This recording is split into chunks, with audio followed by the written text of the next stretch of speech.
Hello everyone, मेरा नाम है गुरप्रीत सिंह और आज हम करने वाले हैं क्लास 9th मैथ्स का चैप्टर 2 पॉलिनोमियल्स। बहुत इंपॉर्टेंट चैप्टर है, 4 एक्सरसाइज हैं, इसको करते हैं हम जल्दी से। ठीक है, तो पहले हम करने वाले हैं अभी एक्सरसाइज 2.1 का इंट्रोडक्शन। तो पहले हम समझेंगे कि पॉलिनोमियल होता क्या है। ठीक, तो पॉलिनोमियल वर्ड जो है वो एक्चुअली दो वर्ड से बना हुआ है, पॉली और नोमियल्स। पॉली का मतलब हो गया मैनी और नोमियल्स का मतलब हो गया टर्म्स। तो पॉलिनोमियल्स का मतलब हो गया मैनी टर्म्स। पॉलिनोमियल को बोला जाता है चेन ऑफ टर्म्स। ठीक है, तो पॉलिनोमियल में बहुत सारे टर्म्स होते हैं। अब ये टर्म्स क्या होते हैं भैया? टर्म्स क्या चीज़ है? तो मैं बोलूँगा टर्म्स जो होता है वो दो चीज़ों से मिलकर बनता है, कॉन्स्टेंट्स एंड वेरिएबल्स। टर्म्स जो होता है वो दो चीज़ों से मिलकर बनता है, कॉन्स्टेंट्स एंड वेरिएबल्स। अब कॉन्स्टेंट्स मतलब क्या होगा? न्यूमेरिक वैल्यू होती है जनरली। कॉन्स्टेंट्स क्या होते हैं? Numeric values. जैसे मान लो कोई नंबर हो गया 1 - 4 1/2 √5, इसको कॉन्स्टेंट्स बोलते हैं। या फिर आप कांस्टेंट की एक डेफिनेशन ये बोल सकते हो, वो चीज़ जिसकी वैल्यू फिक्स होती है, चेंज नहीं होती, तो उनको कांस्टेंट्स बोलते हैं। जैसे कि 1/2 है, 1/2 की जो वैल्यू है वो 1/2 ही रहेगी, फिक्स है, तो उसको हम बोल देंगे कांस्टेंट्स। ठीक है, दूसरा जो चीज़ है जिससे टर्म्स बना हुआ है वो है वेरिएबल्स। तो वेरिएबल्स किससे रिप्रेजेंट किए जाते हैं? Generally small letters of English alphabet से रिप्रेजेंट किए जाते हैं। X Y Z P Q R T S, ऐसा सबसे रिप्रेजेंट किया जाता है। अब इन्हें वेरिएबल्स क्यों बताया जाता है, वेरिएबल्स क्यों बोला जाता है? क्योंकि वेरिएबल्स वो चीज़ होती है जिनकी वैल्यू वेरी होती है, मतलब चेंज होती रहती है। तो आपके जो एक्स वाई जेड ये सब दिख रहे हैं आपको, ये वेरिएबल्स क्यों कहलाते हैं? क्योंकि इनकी वैल्यू जो है चेंज होती है। कभी मान लो सपोज करो एक्स एक वेरिएबल है, तो एक्स की कभी वैल्यू 1 होगी, कभी एक्स की वैल्यू 2 भी हो सकती है, एक्स की वैल्यू 3 भी हो सकती है, एक्स की वैल्यू कुछ भी हो सकती है। तो एक्स की वैल्यू एक्स वाई जेड ये जिनकी वैल्यूज चेंज हो सकती हैं उनको हम क्या बोल देते हैं? वेरिएबल्स। तो मैंने आपको अभी तक क्या बताया, पॉलिनोमियल्स मतलब मैनी टर्म्स, जो बहुत सारे टर्म से मिलकर जो चीज़ें बनती हैं उनको पॉलिनोमियल्स बोलते हैं। टर्म्स दो चीज़ों से मिलकर बनता है, कॉन्स्टेंट्स और वेरिएबल्स। कॉन्स्टेंट्स जिनकी वैल्यू फिक्स रहती है, वेरिएबल्स जिनकी वैल्यू फिक्स नहीं होती, वैरी करती है, यानी कि चेंज करती है। ठीक है क्या? अब यहाँ पर मैंने बॉक्स में कुछ लिखा हुआ है क्या, कि आपके पॉलिनोमियल्स में जो टर्म्स होते हैं वो किससे सेपरेट होते हैं? प्लस और माइनस से। प्लस होगा या माइनस होगा, इनसे हम टर्म्स को क्या कर देंगे? सेपरेट कर देंगे। ठीक है, अब हमने थोड़ा बेसिक बेसिक देसी लैंग्वेज में पॉलिनोमियल्स को पढ़ लिया है, तो हम पॉलिनोमियल की एक थोड़ी सी अच्छी डेफिनेशन देख लेते हैं क्या है पॉलिनोमियल। तो पॉलिनोमियल्स को क्या बोला जाता है? Polynomials are chain of terms, terms मतलब constants and variables, where power of variable is a whole number. ये बहुत इंपॉर्टेंट है भैया, power of variable is a whole number. मतलब पॉलिनोमियल्स क्या होते हैं? चेन ऑफ टर्म्स होते हैं, टर्म से मिलकर बनता है पॉलिनोमियल, और उसमें पावर ऑफ वेरिएबल क्या होनी चाहिए? होल नंबर होनी चाहिए। ये बहुत इंपॉर्टेंट कंडीशन है भैया, power of variable is a whole number. मतलब जो आपका वेरिएबल है जैसे एक्स वाई जेड है ना, इसकी पावर में हमेशा होल नंबर आना चाहिए, 0 1 2 3 4 5। ठीक है, तो पावर में क्या नहीं आ सकता है? पावर में नेगेटिव नहीं आ सकता, जो आपका वेरिएबल है वो अंडर रूट में नहीं आ सकता, नेगेटिव नहीं आ सकती पावर। ओके, अब पावर क्या होता है वो भी समझ लेते हैं आगे जाकर के। एग्जाम्पल देखते हैं पॉलिनोमियल के, देखो क्या एग्जाम्पल। जैसे सपोज करना 2x²। अब ये 2x² है, ये आपका पॉलिनोमियल है। √2y+1 ये आपका पॉलिनोमियल है। देखो यहाँ पर √2y+1 में मुझे बताओ √2 क्या है? कांस्टेंट। 1 क्या है? कांस्टेंट। और यहाँ पर जो y है वो क्या है? वेरिएबल। y क्या हो गया? वेरिएबल। ठीक है, मैंने बताया था ना टर्म्स किससे मिलकर बनते हैं? कॉन्स्टेंट्स और वेरिएबल से। तो √2 और 1 क्या हो गया? कॉन्स्टेंट्स, और y क्या हो गया? वेरिएबल। सिमिलरली अगला वाला एग्जाम्पल देखो, y² + √2। अब मुझे बताओ यहाँ पर y क्या है? वेरिएबल। √2 क्या है? कांस्टेंट। अच्छा, y² के साथ में कुछ है क्या? तो देखो अपन बोलेंगे साथ में कुछ नहीं, तो अपन क्या बोल देते हैं? साथ में क्या होगा? 1। जिसका कुछ नहीं होता उसका क्या होता है? हाँ पता है, भगवान होता है। पर दूसरा यहाँ पे क्या है? y² के आगे कुछ नहीं है, तो अपन क्या बोलेंगे? 1। ठीक है, अच्छा यहाँ पर देखना इसका एग्जाम्पल। यहाँ पर बताओ वेरिएबल क्या है? वेरिएबल बोल देंगे क्या है? x। पर यहाँ पर कांस्टेंट क्या है? देखो x³ के साथ में क्या लगा हुआ है? माइनस लगा हुआ है, तो उसको अपन बोल देंगे -1 लगा हुआ है। x² के साथ में कांस्टेंट क्या है? 2 5 3, ये सारे के सारे क्या हो गए? कॉन्स्टेंट्स। तो पॉलिनोमियल क्या होते हैं? Chain of terms. अब देखो यहाँ पर और चीज़, बस चीज़ बताता हूँ टर्म्स के बारे में। ये प्लस साइन दिख रहा है, प्लस साइन के इधर ये एक टर्म हो गया, और प्लस साइन के इधर ये जो 1 लिखा हुआ है ये दूसरा टर्म हो गया। तो यहाँ पर इस पॉलिनोमियल के अंदर कितने टर्म्स है? 2 टर्म्स, एक टर्म ये एक टर्म ये, और टर्म्स को हम किससे सेपरेट कर रहे हैं? प्लस से। ठीक है क्या? अच्छा यहाँ पर देखना, ये भी कितने टर्म्स है? 2 टर्म्स। ये प्लस साइन है तो प्लस साइन के इधर एक टर्म है ये y², और प्लस साइन के इधर एक दूसरा टर्म है √2। अच्छा मुझे बताओ यहाँ पर 2x² में कितने टर्म्स है? तो अपन बोलेंगे 2x² में सिर्फ एक ही टर्म है। ओके, अच्छा यहाँ पर बता दो कितने टर्म्स है गिन के? 1 2 3 और 4। तो यहाँ पर कितने टर्म्स हैं? 4 टर्म्स है पॉलिनोमियल के। ओके, तो ये तो हमने समझ लिए पॉलिनोमियल्स के एग्जाम्पल्स। अब क्या चीज़ें हैं जो पॉलिनोमियल्स नहीं बन सकती, उसके एग्जाम्पल देख लो। तो नीचे मैंने लिखे होंगे देखो। अब आपका देखो यहाँ पर ये जो है ना, ये पॉलिनोमियल नहीं है। क्यों नहीं है भैया पॉलिनोमियल? बताओ। क्योंकि यहाँ पर जो आपका s है, s बोले तो वेरिएबल, वेरिएबल किस में आ गया, अंडर रूट में, और अंडर रूट का मतलब पावर कितनी होती है, 1/2। पावर कितनी होती है, 1/2। फॉर एग्जाम्पल समझना, मैंने बोल दिया रूट एस को मैं ऐसे भी लिख सकता हूँ, एस की पावर 1/2। जिसको नहीं पता था वो समझ लो। अंडर रूट का मतलब क्या होता है, ये स्क्वायर रूट होता है कायदे से, तो स्क्वायर रूट मतलब पावर कितनी हो जाएगी, 1/2। अब मैंने बताया था आपको पॉलिनोमियल की पावर क्या होनी चाहिए, हमेशा एक whole number. Power of variable जो होता है पॉलिनोमियल में, पावर ऑफ वेरिएबल जो होता है वो क्या होता है, होल नंबर। तो यहाँ पर वेरिएबल की पावर होल नंबर नहीं है, क्या है, एक फ्रैक्शन 1/2, तो इसलिए ये पॉलिनोमियल नहीं कहलाएगा। अच्छा इधर बता दो, ये पॉलिनोमियल है कि नहीं, तो अपन बोल देंगे नहीं है ये भी पॉलिनोमियल। क्यों, देखो यहाँ पर वेरिएबल की पावर तो होल नंबर है 1, पर आपका जो यहाँ पे वेरिएबल है ना उसकी पावर होल नंबर नहीं है। आप बोलोगे वेरिएबल की पावर होल नंबर है तो एक्स की पावर 1 है, तो पर एक्चुअल में जब हम एक्स को ऊपर भेजेंगे ना, मतलब यहाँ पर कैसे देखो, क्या देखा जाए तो क्या लिखा हुआ 1/x, और 1/x को मैं क्या लिख सकता हूँ, एक्स की पावर -1। तो यहाँ पर जो एक्स की पावर है वो क्या हो गई है, नेगेटिव हो गई, और नेगेटिव -1 एक होल नंबर नहीं होता है, तो इसका मतलब आपका ये भी एक पॉलिनोमियल नहीं है। सिंपल भाषा में बताऊँ तो आपका कौन से जो एक्सप्रेशंस होते हैं वो पॉलिनोमियल नहीं होते जब आपके वेरिएबल में अंडर रूट आ जाता है, मतलब अंडर रूट के अंदर वेरिएबल आ जाता है, आपका जो वेरिएबल है वो डिनोमिनेटर में चला जाता है। दूसरा, आपके वेरिएबल की पावर देखो कैसी आ रही है, फ्रैक्शन आ रही है, या फिर वेरिएबल की पावर कैसी आ रही है, नेगेटिव आ रही है, तो इन केसेस में वो पॉलिनोमियल नहीं कहलाता है। आपको पॉलिनोमियल अगर बताना है तो उनमें सारे जो टर्म्स हैं, टर्म्स में जो वेरिएबल्स हैं, उन वेरिएबल्स की पावर जो होती है वो होल नंबर ही होनी चाहिए। आई होप थोड़ा बहुत समझ में आया होगा, ठीक है।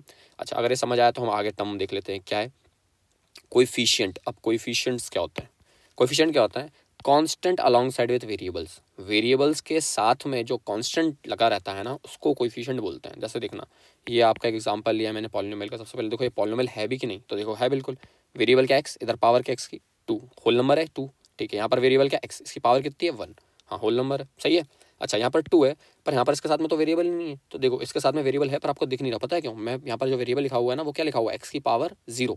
मुझे बताओ किसी की भी पावर 0, फर्स्ट चैप्टर में पढ़ा अपन ने, किसी की भी पावर 0 उसका आंसर कितना होता है 1, ठीक है। तो x की पावर 0 का आंसर कितना हो जाएगा, इसको क्या बोल दूंगा मैं 1, और 2 1 जा क्या होगा 2 ही होगा। तो इसका मतलब मैं 2 को ऐसा लिख सकता हूँ 2 into X to the power 0।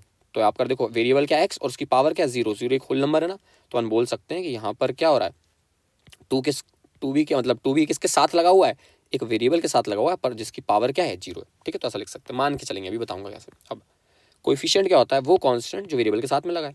अब देखो यहाँ पर एक्स स्क्वायर के साथ में क्या है, तो एक्स स्क्वायर के साथ में क्या बोल देंगे अपन, क्या है 3, तो कोएफिशिएंट ऑफ एक्स स्क्वायर क्या बोल दिया जाएगा 3, ठीक है।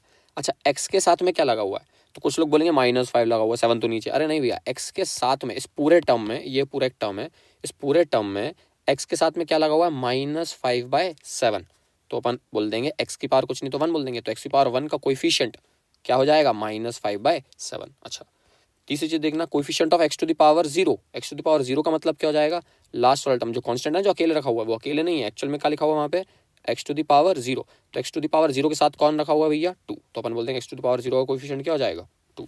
तो हमने क्या देख लिए कोएफिशिएंट्स, ठीक। अब देखना थोड़े से ऊट पटांग से पॉलिनोमियल्स जिनको अपन बोलते हैं क्या, कांस्टेंट पॉलिनोमियल।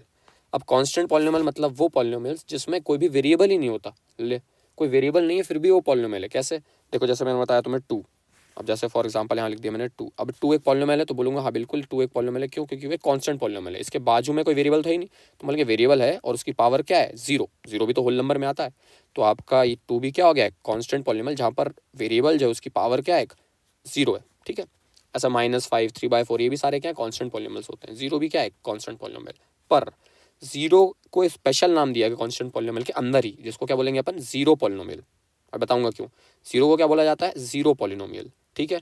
अब ऐसा इसलिए क्योंकि 0 के बाजू में एक्स टू द पावर 0 लिखूं, या 0 के बाजू में एक्स टू द पावर 1 लिखूं, या 0 के बाजू में एक्स टू द पावर 2 लिखूं, आंसर सबका ही 0 आएगा ना, इसलिए 0 एक special type of constant polynomial होता है, इसको हम नाम क्या दे देते हैं 0 पॉलिनोमियल, ठीक है।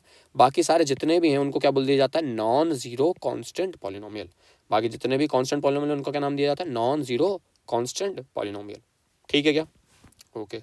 इतना ही अब समझ में आया होगा। अब यहाँ पर देख लेते हैं अपन कुछ टर्म्स, मोनोमियल, बाइनोमियल, ट्राइनोमियल। देखो इसको हम बताते हैं टर्म वाइज, मतलब एक पॉलिनोमियल के अंदर कितने टर्म्स होते हैं उसके हिसाब से हम डिसाइड करते हैं कि वो मोनोमियल होगा, बाइनोमियल होगा कि ट्राइनोमियल होगा।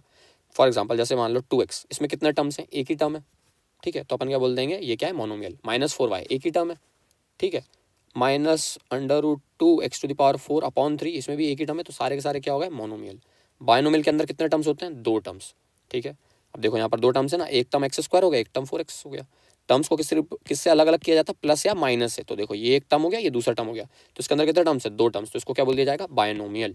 इसमें 2 टर्म्स कौन से पहला टर्म क्या है 2y और दूसरा टर्म क्या है -3, तो इनको अपन बोल दिया जाएगा क्या, बायनोमियल।